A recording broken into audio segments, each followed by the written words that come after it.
thanks so much for joining us today. I am so happy that you guys are here to the Boss Mamas and Wellness event. I have the beautiful and lovely Linda Curry here today. She is a health educator, she is an author, and she is a speaker. She has written a series of books, and they are called The 4-Minute Miracle. So thank you so much, Linda, for joining us.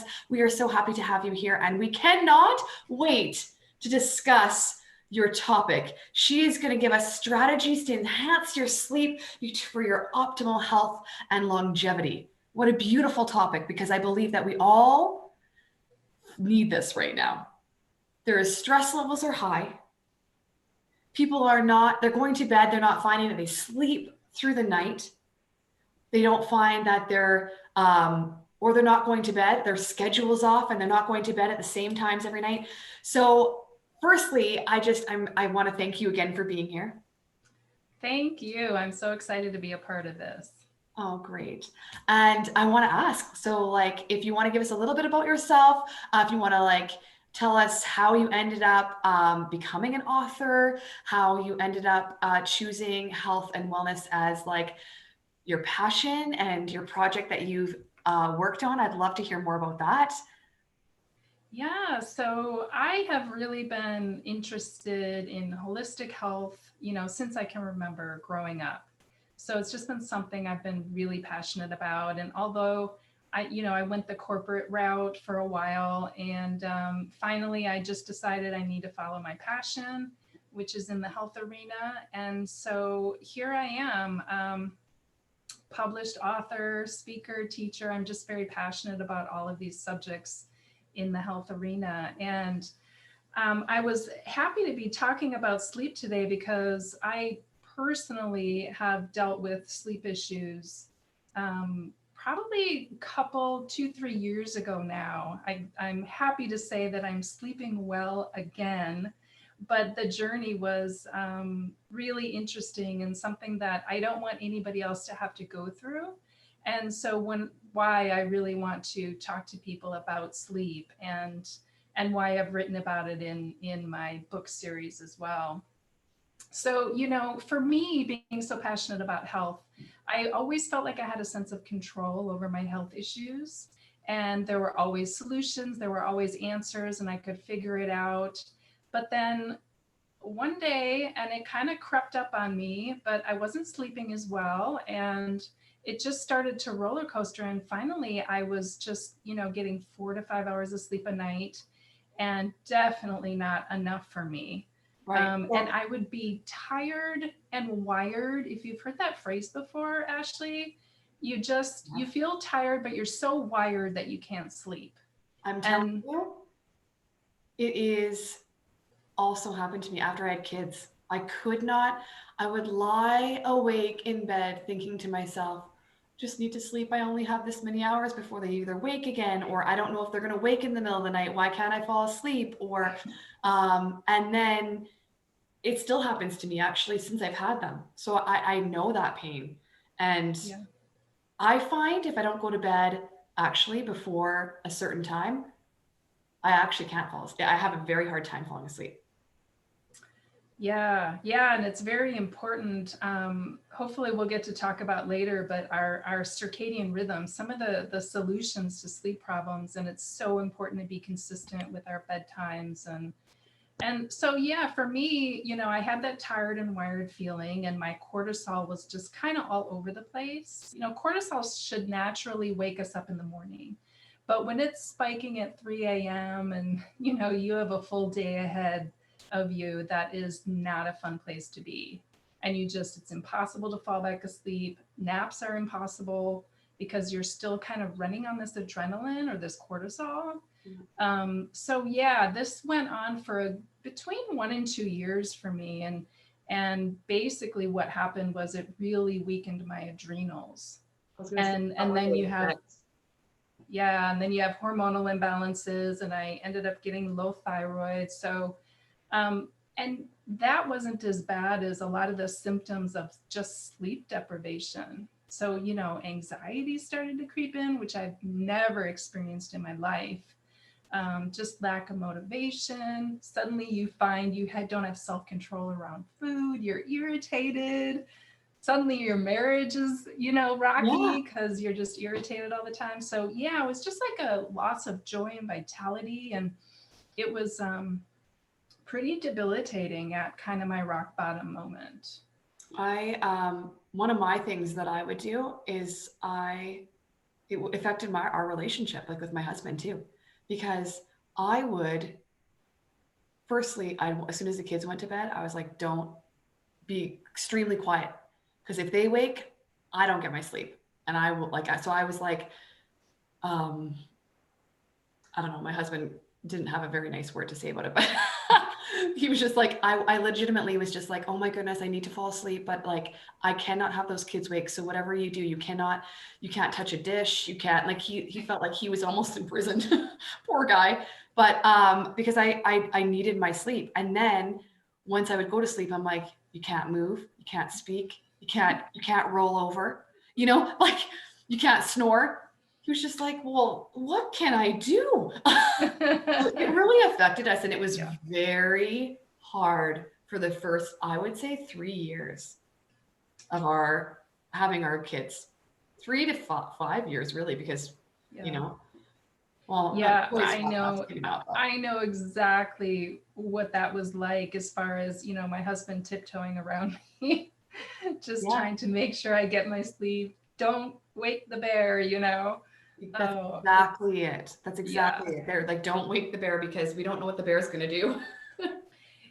And what's interesting is that I don't think that men go through what we go through as far as sleep challenges.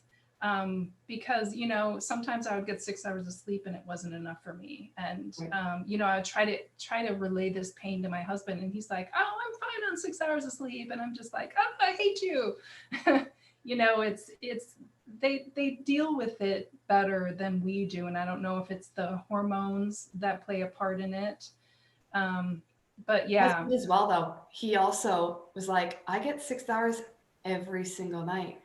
And I used to think to myself, they must be 6 hours of the glorious sleep, like the ones that you know, um, where you're just in that deep state, getting all of those nutrients and repair, and because that's what you do when you're in your sleep, right? yeah, You hmm, re-energize and you regenerate your body.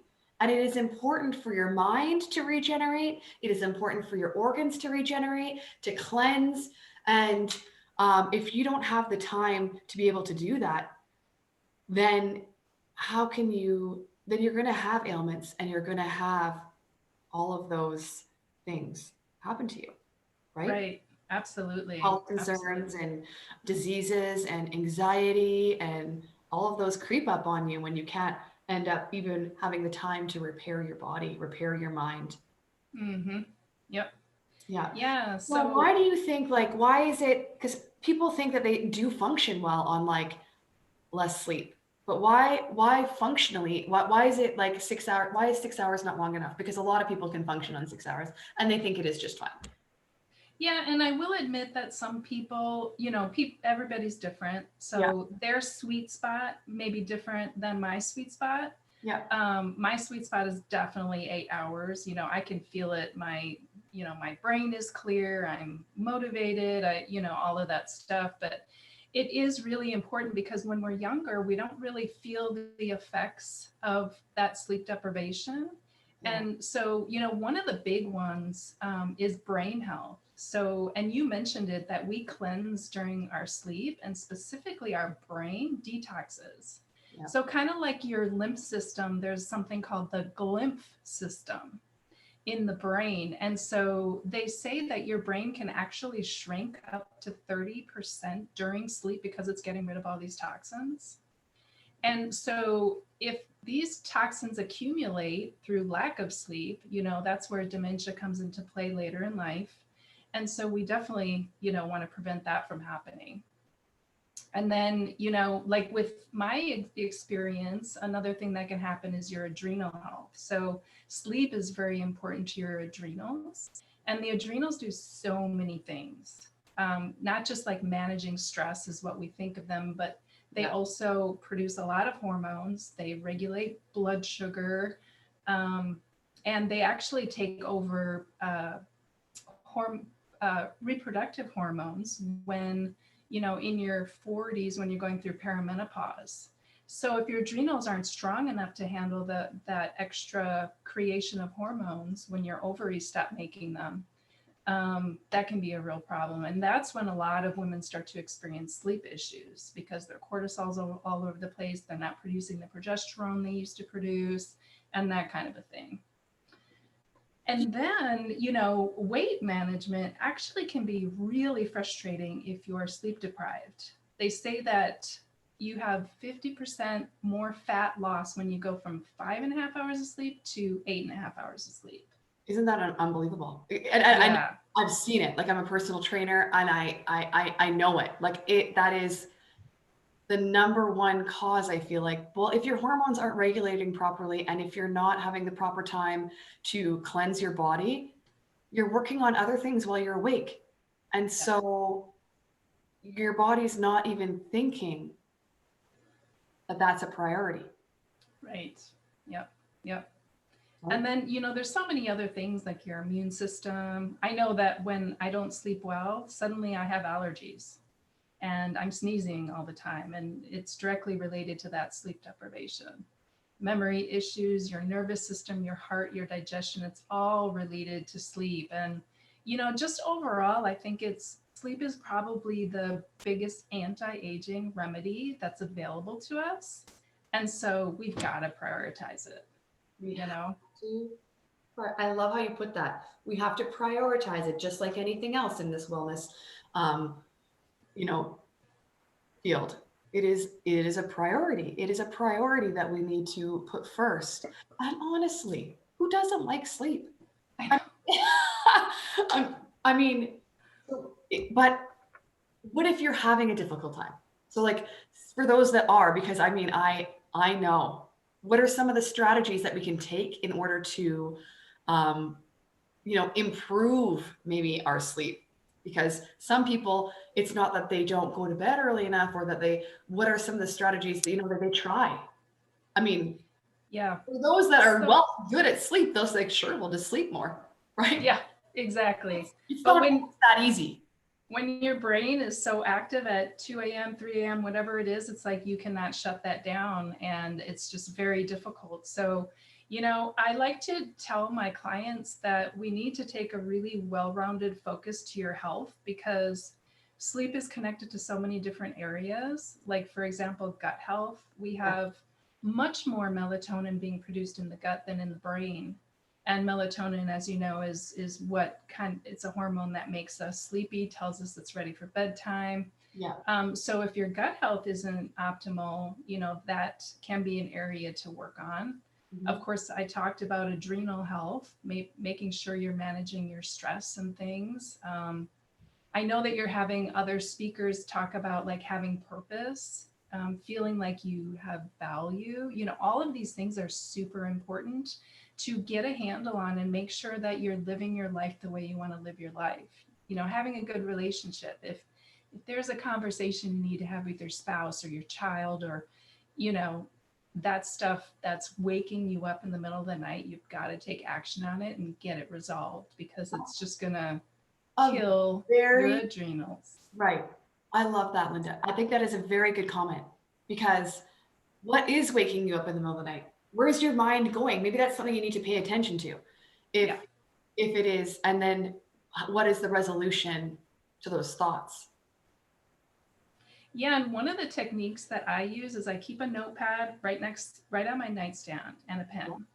And so if something does wake me up in the middle of the night, because honestly, those are the thoughts we really need to pay attention to because it's, your conscious mind and your subconscious mind kind of interacting. Right. And you can really clue in onto those things that are really causing stress inside that we probably ignore day to day. Yeah. And so if you can just write it down in the notepad and then you can just tell your mind it's done. We're going to deal with it in the morning and now I can rest.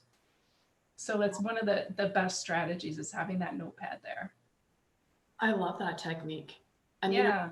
I'm gonna give that technique to my mom because It's so simple, but it's so effective.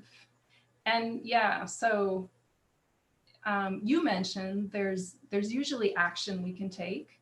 And Mhm. so in the morning, take a few minutes to journal about it or figure out, if you're worrying about finances in the middle of the night, write that down, deal with it the next day, decide what actions you need to take. Sometimes it's just a conversation.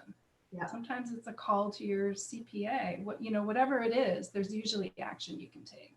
absolutely.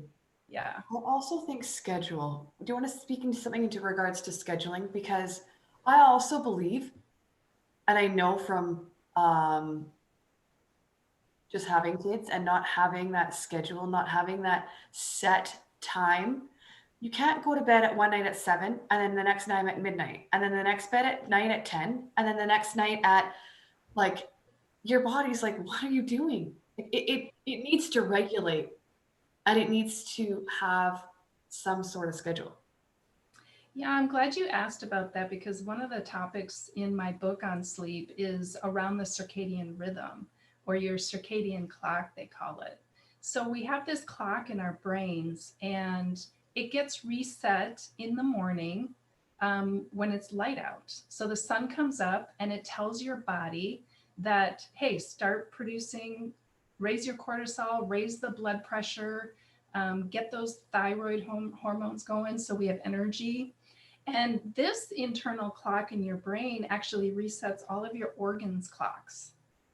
And so when we get that Interesting. off kilter, it can really cause problems. And one of the things that causes the biggest problems, I think, Mhm. is all of the blue light from our cell phones and our computers and all of that, that a lot of us are looking at them at night.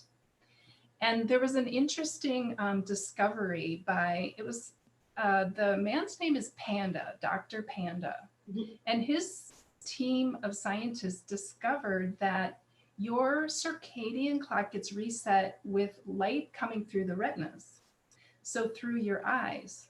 And so when we look at that cell phone at 8 o'clock at night, you're basically telling your body it's morning and it resets all the other organ clocks. It tells your digestion to start gearing up, and it's just causes a complete mess. So, other than just throwing your phone, turning it off at 6 o'clock, which people probably are not going to do, there are some things that we can do to minimize that. But I think that's a really interesting discovery that they made. And one of the things that this panda suggests to us is first thing in the morning when the sun's coming up, just step outside your front door and let that light hit your retinas. Just, look at it just for a minute and it'll reset the internal clock. But what's important, Ashley, is what you mentioned is that we need to then be consistent with our bedtime and what time we get up, whether it's, Monday morning or Saturday morning. We Yeah, need to try to be consistent. I agree. Setting up a schedule is so important for my sleep health. I know that for sure. Like I can't be all over the map because I just don't function properly and I can't fall asleep. I'm one of those people that will lie there. I have a meditation app on my phone and I use a sleep app where I try and meditate. And you know what's really funny is the more you do and the more you become familiar with it, I actually can't listen to words when I'm going to sleep. Yeah, So it's more right. really quiet, like music. And I Mhm. love like nature sounds where it like almost brings me outside where I feel like that's our home, that's our peace.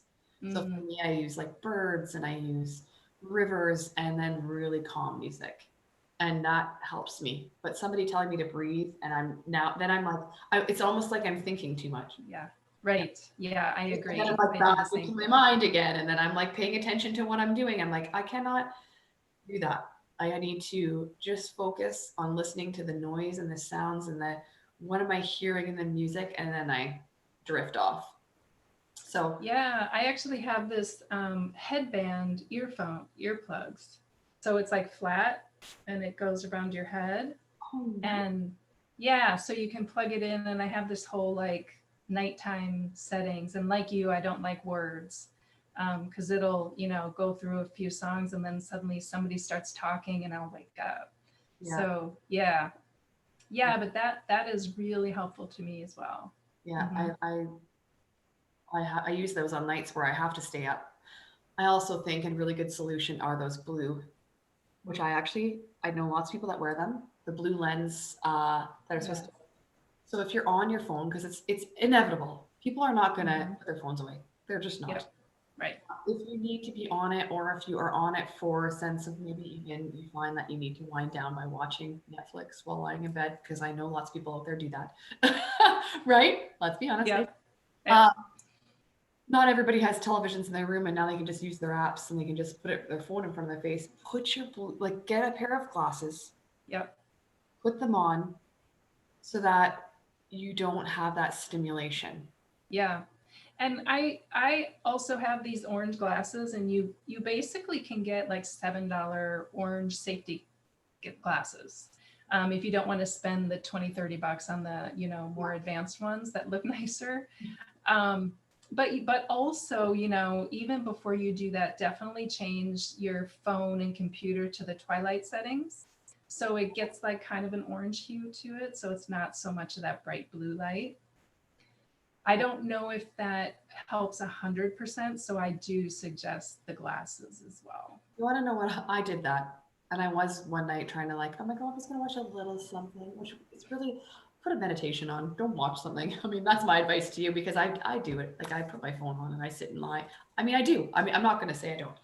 So, but and I have it so that it's like almost dark. So because I just don't want that light.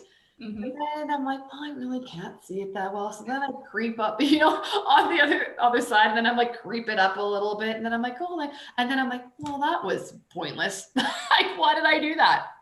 And then I put my phone away and I try and fall asleep. And then I'm like, well, now I got to turn my meditation on. It's like a constant cycle.